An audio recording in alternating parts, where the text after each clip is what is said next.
জাতীয় কংগ্ৰেছ দলৰ পাৰৰ পৰা আৰু অসম প্ৰদেশ কংগ্ৰেছ কমিটিৰ সভাপতি নিৰ্দেশ মৰ্মে আমি প্ৰত্যেক বিধানসভা সমষ্টি এই প্ৰতিবাদী হাতৰ কাৰ্যসূচী হাতত লৈছো।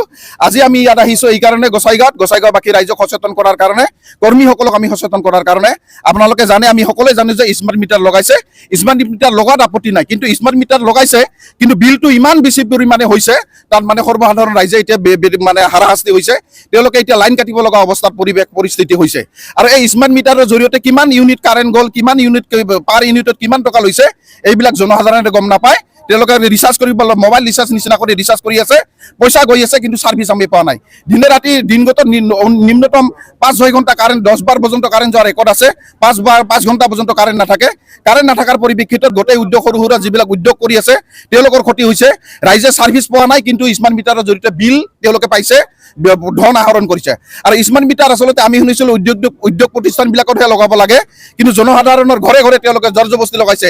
এবাৰ নহয়, দুবাৰ নহয়, 3বাৰ নহয়, 5-6 বাৰ যাই তেওঁলোকে স্মাৰ্ট মিটাৰ লগাইছে, কিন্তু কাৰেণ্ট পোৱা নাই। স্মাৰ্ট মিটাৰ লগাৰ পাছত বিল বেছিকৈ আহিছে, কিন্তু আমাৰ সমস্যা সমাধান হোৱা নাই। সেই পৰিপ্ৰেক্ষিতত আজি তাৰিখত স্মাৰ্ট মিটাৰ লগাৰ কাৰণে তেওঁলোকে চৰকাৰে আদানীৰ পৰা বহুকেইটা কোম্পানী তেওঁলোকে একগোট হৈছিল, আৰু তেওঁলোকৰ কোম্পানীৰ লগত এটা ছেটিং কৰি কেনেকৈ এই স্মাৰ্ট মিটাৰ লগাৰ কোটি কোটি টকা লুণ্ঠন কৰিব পাৰে সেই ব্যৱস্থাহে কৰিছে। গতিকে কাৰেণ্ট পাব লাগে, জনসাধাৰণে পাব লাগে, ছাৰ্ভিচ পাব লাগে, আমাৰ উদ্যোগ প্ৰতিষ্ঠানবিলাক চলিব লাগে, ব্যৱসায় বাণিজ্যবোৰ সুন্দৰভাৱে চলিব লাগে। সেইকাৰণে আমি ৰাইজক সচেতন কৰিব আহিছোঁ, আৰু ৰাইজক সচেতন কৰাৰ কাম আমাৰ কংগ্ৰেছ দলৰ হয়, সংবাদ মাধ্যমৰ হয়। আৰু ৰাইজে যেতিয়া মাত মাতিব চৰকাৰৰ বিপক্ষে, তেতিয়া সমস্যা সমাধান হ'ব। আমি কংগ্ৰেছ কৰ্মীয়ে এই সমস্যা সমাধান কৰিব নোৱাৰোঁ। ৰাইজক প্ৰেছাৰ দিব লাগিব, ৰাইজক বাধ্য কৰাব লাগিব।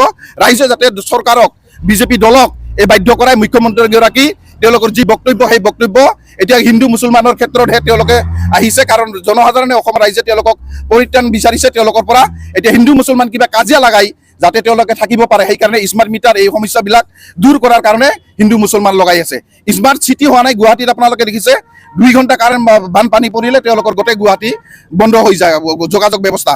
গতিকে স্মাৰ্ট চিটি যেনেকৈ ধ্বংস হৈছে, স্মাৰ্ট মিটাৰো আমি বিচাৰিছোঁ পৰিৱৰ্তন হওক, আৰু আগৰ মিটাৰ আহক, আৰু জনসাধাৰণে যাতে লাইটৰ বিল কম হয়, ৰাইজে সচেতন হয়, এইখিনি বক্তব্য ৰখাৰ কাৰণে আমি ইয়াত উপস্থিত। এইখিনি আপোনালোকৰ আৰ্থিক অৱস্থা বেয়া, হাজাৰ কোটি টকা প্ৰত্যেক মাহে মাহে লৈছে, কৰ্মচাৰীৰ দৰমহা দি আছে।